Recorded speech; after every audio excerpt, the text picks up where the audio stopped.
Hi hello welcome back to all. ಇದು ಹೊಸಕೋಟೆ ಹತ್ರ ಇರುವಂತಹ ಕಂಬ್ಳಿಪುರದಲ್ಲಿ ನೆಲೆಸಿರುವ ಶ್ರೀ ಶಕ್ತಿ ಪೀಠ ಕಾಟೇರಮ್ಮ ದೇವಸ್ಥಾನ. ಈ ದೇವಸ್ಥಾನದಲ್ಲಿ ತುಂಬ ವರ್ಷದಿಂದ ಈ ದೇವಸ್ಥಾನ ಇದೆ, ಆದರೆ ಇತ್ತೀಚೆಗೆ ಇದು ತುಂಬ ಫೇಮಸ್ ಆಗಿ ತುಂಬ ಜನಗಳು ಬರೋದಕ್ಕೂ ಸ್ಟಾರ್ಟ್ ಮಾಡಿದ್ದಾರೆ. ಯಾಕಂದರೆ ಇಲ್ಲಿ ನಾವೇನೇ ಅಂದ್ಕೊಂಡು ಮರಕ್ಕೆ ಕಾಯಿ ಕಟ್ಟಿದ್ರೆ ಅದು ನೆರವೇರುತ್ತೆ ಅಂತ.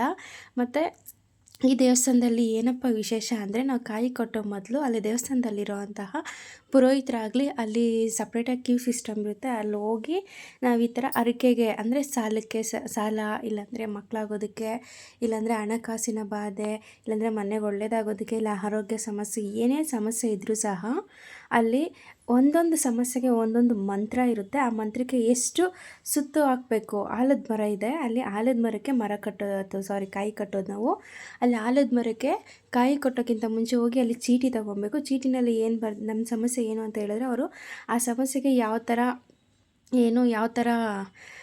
ಮಂತ್ರ ಇರುತ್ತೆ ಮತ್ತು ಎಷ್ಟು ಸುತ್ತನ್ನು ಹಾಕಬೇಕು, ಒಂದೊಂದು ಸುತ್ತಿಗೆ ಒಂದೊಂದು ಸಮಸ್ಯೆಗೆ ಒಂದೊಂದು ಥರ ಸುತ್ತುಗಳಿರುತ್ತೆ.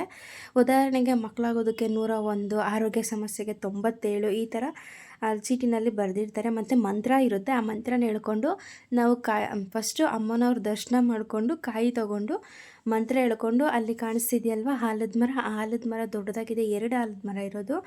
ಮತ್ತು ಅಲ್ಲಿ ಹೋಗ್ತಾನೆ ದೇವಸ್ಥಾನ, ಇದು ದೇವ್ರು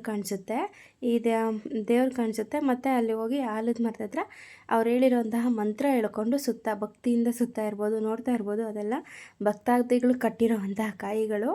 ಅಲ್ಲಿ ಕಟ್ಟೋದಕ್ಕೂ ಸಹ ಚೇರಿರುತ್ತೆ ಮತ್ತು ಉದ್ದವಾಗಿರುವಂತಹ ಮಣೆ ಇರುತ್ತೆ, ಅದ್ರ ಮೇಲೆಲ್ಲ ಹತ್ಬಿಟ್ಟು ಕಟ್ಬೋದು.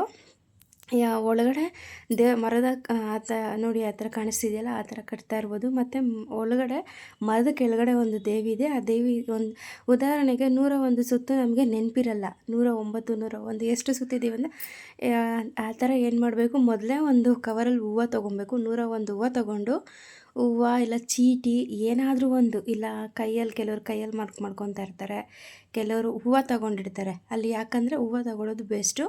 ಮರದ ಕೆಳಗಡೆ ಒಂದು ದೇವರಿದೆ, ನಾವು ಒಂದು ಸುತ್ತು ಬರ್ತಾಯಿದ್ರೆ ಒಂದು ಹೂವು ದೇವ್ರ ಹತ್ರ ಹಾಕಬೇಕು. 101 ಹೂವನ ನಾವು ಮೊದಲೇ ಎಣ್ಸಿಟ್ಕೊಂಡ್ಬಿಡ್ಬೇಕು. ಎಣ್ಸಿಟ್ಕೊಂಡು ಅಲ್ಲಿ ಕಾಣಿಸ್ತಿದೆಯಲ್ವ ಅದೇ ದೇವರು ನೋಡಿ, ಕೆಲವ್ರು ಹಾಕ್ತಾಯಿದ್ದಾರೆ. ಒಂದು ಸುತ್ತು ಬರ್ತಾ ಒಂದು ಹೂವು, ಇನ್ನೊಂದು ಸುತ್ತ ಬರ್ತಾ ಒಂದು ಹೂವು, ಆ ಥರ ಹಾಕಿ ನಾವು ಹರಕೆನ ಕನ್ಫ್ಯೂಸ್ ಇಲ್ದಿರ ಕರೆಕ್ಟಾಗಿ ಮಾಡ್ಬೋದು. ಇದು 9 ವಾರ ಕಂಪಲ್ಸರಿ ಮಾಡಲೇಬೇಕು. ಒಳಗಡೆ ರಶ್ ಇದ್ದರೆ ಕೆಳಗಡೆನೂ ಸಹ ಸುತ್ತಾ ಇರ್ತಾರೆ. ಇಲ್ಲಿ ನಾವು ಏನೇ ಅಂದ್ಕೊಂಡ್ರೂ ಪರಿಪೂರ್ಣ ಆಗಬೇಕಂದ್ರೆ 9 ವಾರ ಹೋಗಿ ನಾವಲ್ಲಿ ಕಾಯಿನ ಕಟ್ಟಲೇಬೇಕು. ಈ ರೀತಿ ತಾಯಿ ನಮಗೆ 9 ವಾರದೊಳಗಡೆ ರಿಸಲ್ಟ್ ತೋರಿಸ್ತಾರೆ. ಇಲ್ಲ 9 ವಾರ ಆದಮೇಲೆ ರಿಸಲ್ಟ್ ಬಂದೇ ಬರುತ್ತೆ.